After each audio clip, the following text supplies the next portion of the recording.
शास्त्रों और वेदों में भगवान हनुमान को कलयुग का देवता बताया गया है।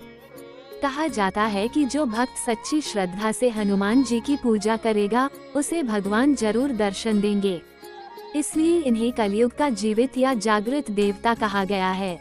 तुलसीदास जी ने भी कलयुग में भगवान हनुमान की मौजूदगी का जिक्र किया है।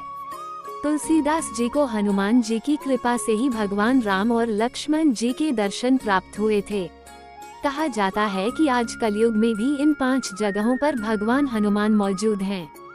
गंधमादन पर्वत, इस पर्वत पर कलयुग में भगवान हनुमान का निवास है।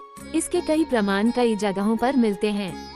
कहा जाता है कि कई साधु संतों ने भी इसी स्थान पर तपस्या कर हनुमान जी के दर्शन प्राप्त किए। महर्षि कश्यप ने भी इसी पर्वत पर तपस्या की थी।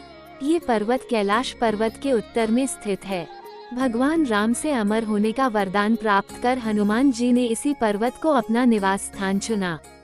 किष्किंधा अंजनी पर्वत, इस पर्वत का उल्लेख रामायण में मिलता है। कर्नाटक के कोप्पल और बेल्लारी जिले के पास किष्किंधा क्षेत्र में इसी पर्वत पर माता अंजनी ने तपस्या की थी।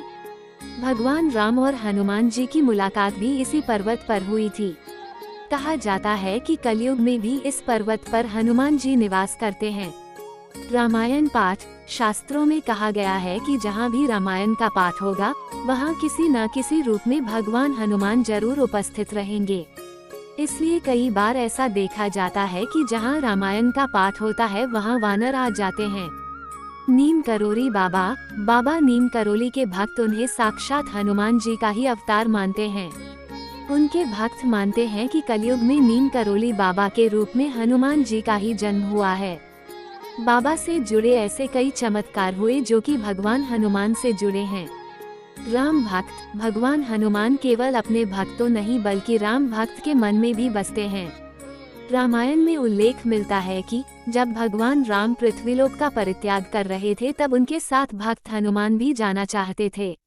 लेकिन राम जी ने कहा, जब कलयुग का समय आएगा और धर्म का खात्मा हो रहा होगा, तब जो राम भक्त होंगे तुम उनके दिलों में रहना। इसलिए राम भक्तों के दिलों में सदा हनुमान जी विराजित होते हैं।